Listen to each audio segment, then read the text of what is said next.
सुप्रभात बच्चों, आज हम कक्षा 8 से वसंत भाग 1 का छठा पाठ का अध्ययन करने जा रहे हैं, जिस पाठ का नाम है भगवान के डाकिये।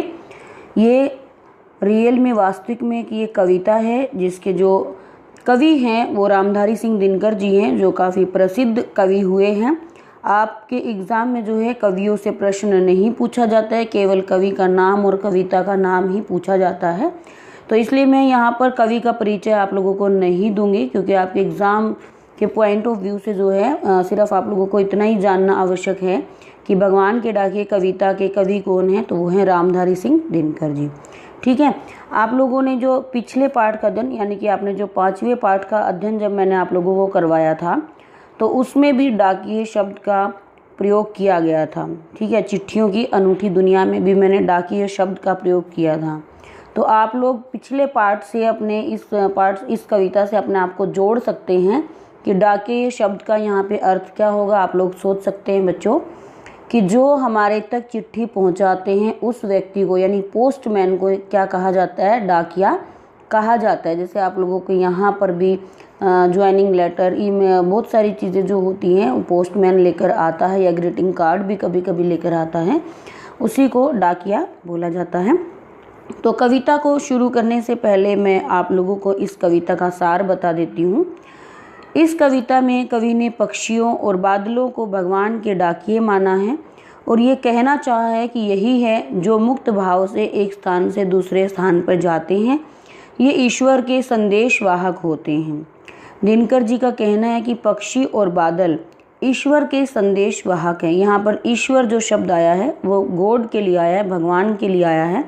और उन्होंने पक्षियों को, यानी कि जो पंछी हैं आपके, जो आकाश में उड़ते हैं पक्षी, और बादल जो आसमान में छाए रहते हैं, उन दोनों को उन्होंने गॉड के संदेश, यानी कि गॉड की जो बातें हैं, जो उनके अच्छे अच्छे संदेश होते हैं हमारे लिए, वो जो मैसेज अंग्रेजी भाषा में बोलते हैं, उनको हमारे तक पहुंचाने का कार्य करते हैं। आकाश में पक्षी निरंतर एक स्थान से दूसरे स्थान पर विचरण करते हैं और बादल घुमड़ घुमड़ कर इधर से उधर दौड़ते हैं। विचरण का क्या अर्थ है कि पक्षी एक स्थान से दूसरे स्थान पर पहुंच जाते हैं। ठीक है, ये दोनों भगवान के डाकिये प्रतीत होते हैं, क्योंकि इनको देखकर ऐसा एहसास होता है कि भगवान का संदेश पाकर एक विशाल देश को पार करते हुए दूसरे विशाल देश में जाते हैं। विशाल देश एक शब्द आया है, मतलब बहुत बड़े देश। विशाल देश का अर्थ क्या क्या है? यहाँ पे अर्थ है बहुत बड़ा देश, बहुत, जैसे भारत एक विशाल देश है। ठीक है, इस तरीके से, और ईश्वर का संदेश बांटते हैं। कवि का मानना है कि हम अपने आप को अत्यधिक विद्वान समझते हैं। हम यहाँ पर शब्द दिखाया है, कवि का मानना है, मतलब कवि क्या कहते हैं कि व्यक्ति केवल स्वयं को ही विद्वान समझता है, अपने से ज़्यादा बुद्धिमान वो किसी और को नहीं समझता, और पेड़ पौधों आदि को जड़ और बेजान समझता है। और क्या कह रहे हैं कवि कि हम पेड़ पौधों को कैसे समझते हैं कि इनमें कोई जान नहीं है, ये तो निर्जीव हैं। लेकिन कवि ने उनको कैसा दिखाया है? उनको सजीव दिखाया है, मतलब कि बेजान वस्तु नहीं है पेड़ पौधे, बल्कि वो भी सांस लेते हैं, वो भी कैसे हैं? व्यक्तियों के समान हैं, जिंदा हैं। उसे मनुष्य समझने में जो और बेजान है, जो हमारी मूर्खता है। मतलब ये हम ऐसा, यदि हम पेड़ पौधों को बेजान समझते हैं, मरा हुआ समझते हैं, निर्जीव समझते हैं, तो वो इंसान की क्या है? बुद्धिमानी नहीं है, बल्कि वो उसकी क्या है? मूर्खता है। वास्तव में पक्षियों में बादलों द्वारा जो संदेश एक स्थान से दूसरे स्थान पर पहुंचाया जाता है, उसे समझने में असमर्थ रहता है, जबकि पेड़ पौधे, सरोवर, सरिताएं, समुद्र एवं पर्वत उनके द्वारा लाए संदेश पढ़ लेते हैं। कवि का मत है कि हम प्राकृतिक तत्वों की क्रियाओं को मात्र सामान्य रूप में देख लेते हैं, लेकिन उनके अच्छे निहित उद्देश्यों को हम समझ नहीं पाते हैं। हम तो सब यही जान पाते हैं कि पृथ्वी के एक प्रदेश के फूलों की सुगंध बिना किसी बाधा के दूसरे देश को जाती है। यही सुगंध मुक्त हृदय के प्रेम में संदेश की भांति पक्षियों के उड़ते पंखों के सहारे सर्वत्र फैल जाती है। बादलों के रूप में एक देश का पानी भाप बनकर उड़ता है और दूसरे देश में जाकर बरस जाता है। इस कविता का यही अभिप्राय है कि पक्षी और बादल एक देश से दूसरे देश में बिना किसी वैर भावना के मुक्त भाव से जाते हैं। यही भगवान का संदेश है कि विश्व एक है, सबके लिए है, हमें किसी के प्रति कोई भेदभाव नहीं रखना चाहिए। मनुष्य ईश्वर के इस संदेश को समझ नहीं पाता है। ये इस कविता का सार था बच्चों। अब हम कविता को शुरू करेंगे। कविता के अंतर्गत जो भी कठिन शब्द आएंगे उनका अर्थ हम एक बार देख लेते हैं। और बच्चों, मैं इसी कविता में जो भी व्याकरण के आपके प्रश्न बनने वाले होंगे वो मैं आपको कविता के दौरान ही आपको समझा दूंगी। तो आपको कविता को बहुत ध्यान से सुनना है, उसको बीच में नहीं छोड़ना है। आपका एक भी प्रश्न इस कविता से नहीं छूटेगा, ठीक है। यदि आपको फिर भी कोई डाउट होता है तो आप कमेंट में मुझे कमेंट बॉक्स में अपना क्वेश्चन या अपना डाउट मुझे भेज सकते हैं। तो हम शब्दार्थ देख लेते हैं। एक कविता के अंदर शब्द है बाँचना। बाँचना जो है, हमारे अनपढ़ लोग भी जो होते हैं वो भी यही बोलते हैं कि हम अक्षरों को बाँच नहीं पाते हैं, मतलब पढ़ना, सस्वर पढ़ना, ठीक है। कि पढ़ना, सस्वर पढ़ने का अर्थ क्या है कि बोल कर पढ़ना, ठीक है। जैसे कि आप जब इस कविता को बोल कर पढ़ेंगे या आप पढ़ सकते हैं तो उसको बोलेंगे बाँचना।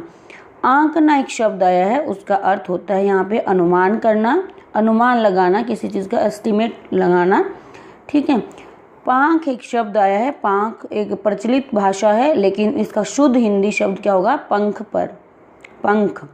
सौरभ एक शब्द आया है। सौरभ का जो पर्यायवाची शब्द है इसका अर्थ क्या होगा? सुगंध और सुभाष, मतलब कि सुगंधित। चलिए अब हम कविता को शुरू कर लेते हैं। रामधारी सिंह दिनकर ने बड़े ही अच्छे शब्दों में बड़े रोचक ढंग से इस कविता को लिखा है। पहले कविता का नाम का ही अर्थ बता देती हूँ। भगवान के डाकिए से आप लोगों को समझ में आ गया होगा। कवि यहाँ पर किसके बारे में बात कर रहे हैं? एक तो ईश्वर के बारे में बात कर रहा है और उनके डाकियों के बारे में, यानी कि भगवान के कौन कौन डाकिए हैं उनके बारे में यहाँ पर बात कर रहा है। तो इसलिए आप लोगों को थोड़ा कविता के नाम से ही आप लोगों को अर्थ निकालने का प्रयास करना है। ये एक बहुत अच्छी कला मानी जाती है, ठीक है। पक्षी और बादल ये भगवान के डाकिए हैं जो एक महादेश से दूसरे महादेश को जाते हैं। हम तो समझ नहीं पाते हैं, मगर उनकी लाई चिट्ठियाँ पेड़ पौधे पानी और पहाड़ बाँचते हैं। यहाँ पर कवि क्या कह रहे हैं? पक्षी और बादल ये भगवान के डाकिए हैं। जो पंछी हैं जो आकाश में उड़ते हैं, खग है, पक्षी के पर्यायवाची शब्द होते हैं कई, तो उसमें खग भी एक शब्द होता है, पक्षी होता है, पंछी होता है, परिंदा होता है, ठीक है। ऐसे ही शब्द बादल, पंछी और बादल यहाँ पे, ठीक है। ये दोनों को ही, बादल का जो पर्यायवाची होता है वो व्योम होता है, ठीक है। तो ये दोनों ही किसके डाकिए हैं? भगवान के ये डाकिए हैं, ईश्वर के ये डाकिए हैं। क्यों डाकिए हैं? इससे अगली पंक्ति में यहाँ पे जो है लेखक कवि जो बता रहे हैं, जो एक महादेश से दूसरे महादेश को जाते हैं। यहाँ एक शब्द आया है महादेश। महादेश का अर्थ क्या होता है बच्चों? विशाल देश, ठीक है। जैसे भारत कैसा है? एक विशाल देश है। तो जैसे पंछी जो है भारत से कोई संदेश लेकर दूसरे देश, किसी दूसरे देश का नाम बताओ बच्चों। जैसे बताइए कुछ, किसी दूसरे देश का नाम, महादेश जो काफ़ी बड़ा, जैसे रूस। आप लोगों ने ज्योग्राफी में या पढ़ा होगा। तो जैसे भारत से कोई संदेश लेकर कोई पक्षी और बादल किस देश में गए? रूस में गए। ये मैंने सिर्फ आप लोगों को एक उदाहरण दिया है, विशाल, ठीक है। एक विशाल देश से दूसरे विशाल देश में भगवान के ये दोनों डाकिए, कौन कौन दोनों डाकिए? पक्षी और दोनों बादल, ये दोनों भगवान का संदेश लेकर जाते हैं। हम तो समझ नहीं पाते हैं। ये जो पंक्ति है ये किसके लिए? ये मनुष्य के लिए बोली गई है। यहाँ पर लेखक ने बोला हम तो समझ नहीं पाते हैं।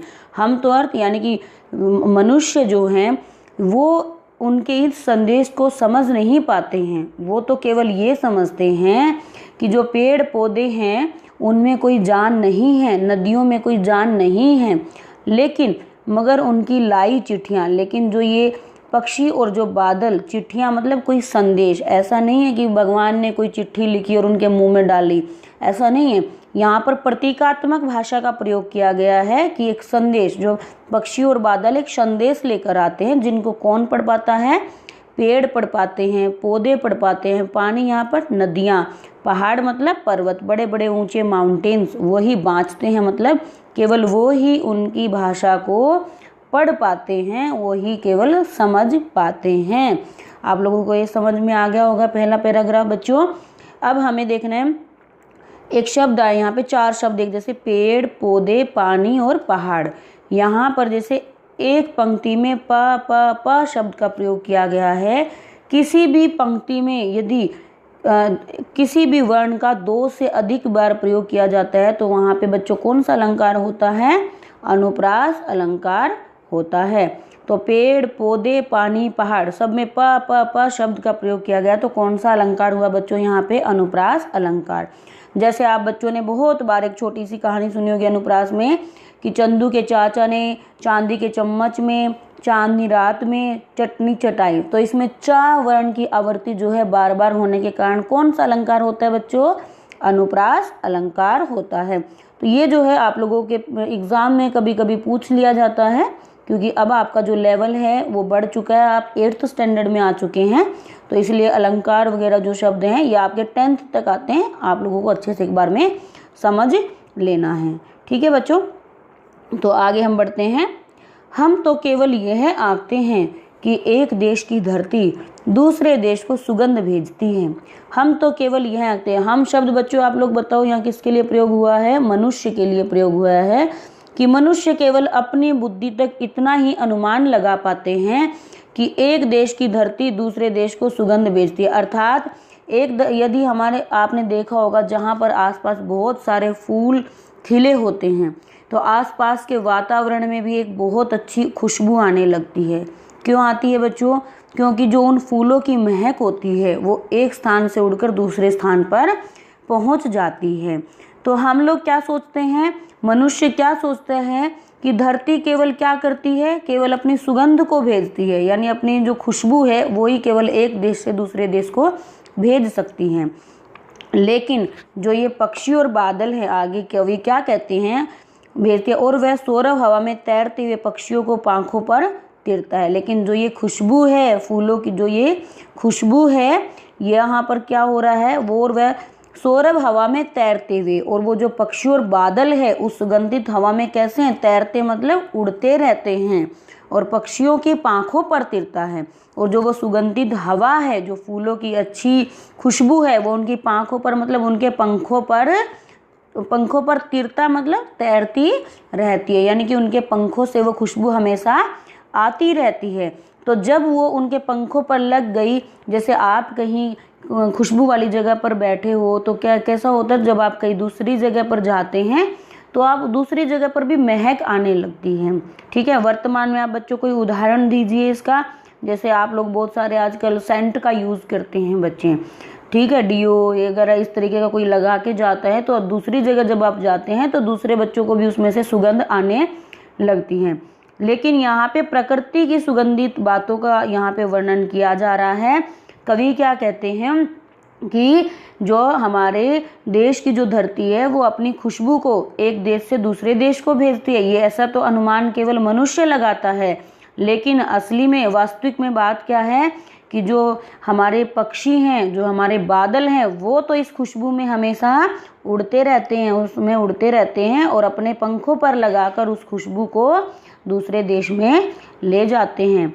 और एक देश का भाप दूसरे देश में पानी बनकर गिरता है। यहाँ पर क्या कह रहे हैं कवि कि जिस प्रकार से बादल क्या होता है कि बादलों का निर्माण फॉर्मेशन जो होता है, ठीक है, वाष्पीकरण प्रक्रिया के दौरान जो है मान लो इस देश में हुआ, लेकिन वो उनकी जो बरसात होती है वो किसी और दूसरे देश में होती है। यहाँ पर कवि ऐसी बातें क्यों बता रहा है क्योंकि कभी भी पक्षी हो या बादल हो, भगवान के जो ये संदेश वाहक हैं ये कभी भी भेदभाव नहीं करते कि हमें केवल इस देश से ही प्रेम है इसलिए हम यहाँ पर ही बारिश करेंगे, यहाँ पर ही अपनी खुशबू फैलाएंगे। ऐसा कभी नहीं होता। जबकि ईश्वर के जो संदेश वाहक होते हैं, ईश्वर के संदेश वाहक कौन है? यहाँ पे पक्षी हैं और बादल हैं। वो क्या करते हैं, केवल अपने ही देश की सीमाओं के बारे में नहीं सोचते बल्कि पूरे विश्व के बारे में सोचते हैं। वो किसी के साथ कोई भेदभाव नहीं करते। जैसे कोई इंसान यदि कोई पूरे देश के बारे में सोचता है, पूरे विश्व के बारे में सोचता है, जैसे भारत एक कैसा देश है, पूरे विश्व के बारे में सोचने वाला देश है। यदि आज भारत को कोरोना वायरस के ऊपर यदि कोई टीका मिल जाता है तो भारत ऐसा नहीं है कि उस टीके को अपने पास तक ही रखेगा बल्कि उसको पूरे विश्व तक पहुंचाएगा। ऐसा भारत ने पहले भी कई बार किया है। तो ये कौन सी भावना होती है? ये विश्व बंधुत्व की भावना होती है जो पूरे विश्व में भाईचारे की भावना रखती है। यानी कि केवल हमारा विकास नहीं होना चाहिए, केवल हमारा कल्याण नहीं होना चाहिए, बल्कि बिना किसी भेदभाव के, बिना किसी जातीयता के, बिना सीमाओं के, कि हम केवल अपनी सीमा के अंदर रहने वाले देश की लोगों की रक्षा नहीं करते, बल्कि इस विश्व में हम सभी लोगों की रक्षा करने की इच्छा रखते हैं। तो इसी प्रकार से जो पंछी होते हैं, जो बादल होते हैं, वो कभी भी ये नहीं सोचते हैं कि हमें केवल एक ही देश में काम करना है, हमें केवल खुशबू भारत में ही फैलानी है, बल्कि वो पूरे विश्व में अपनी खुशबू को फैलाते हैं। आपने देखा होगा वर्षा केवल हमारे भारत देश में ही नहीं होती है, बल्कि बहुत सारे देशों में होती है। तो क्या है, तो बादल कभी भी ऐसा भेदभाव नहीं करते। तो हमें कविता क्या संदेश देती है बच्चों? कविता हमें यही संदेश देती है कि इंसान को भी कभी भी भेदभाव नहीं करना चाहिए, वैरभाव नहीं रखना चाहिए, बल्कि आपस में मिलजुल कर हमें एक दूसरे को आगे बढ़ाना चाहिए। और विश्व बंधुत्व की भावना का विकास यहाँ पर कवि ने क्या कहा कि हमारे अंदर विश्व बंधुत्व की भावना, विश्व बंधुत्व की मतलब पूरे विश्व, पूरे वर्ल्ड के लिए हमारे दिलों में प्रेम की भावना होनी चाहिए। आई होप आप लोगों को कविता बहुत अच्छी लगी होगी। तो बच्चों ये जो है अंत में इसके प्रश्न भी मैं दे रही हूँ, आप लोग इसके प्रश्नों को याद लिखिए। अगर कुछ भी समझ में नहीं आता है तो आप मुझे कमेंट कीजिए, तो मैं आपके आंसर देने का कोशिश करूँगी। आप यहाँ से वीडियो को पॉज करके अपने प्रश्न उत्तर यहाँ पे उत्तर लिख सकते हैं। मिलते हैं बच्चों नेक्स्ट वीडियो में हम लोग। आप वीडियो को लाइक कर दीजिएगा। धन्यवाद। जय हिंद। घर पे रहिए, सेफ रहिए, अपनी पढ़ाई को लगातार जारी रखिए बच्चों। आपका जो है जल्दी से अपने स्कूल खुलेंगे और जल्दी से हम लोग मिलेंगे। धन्यवाद।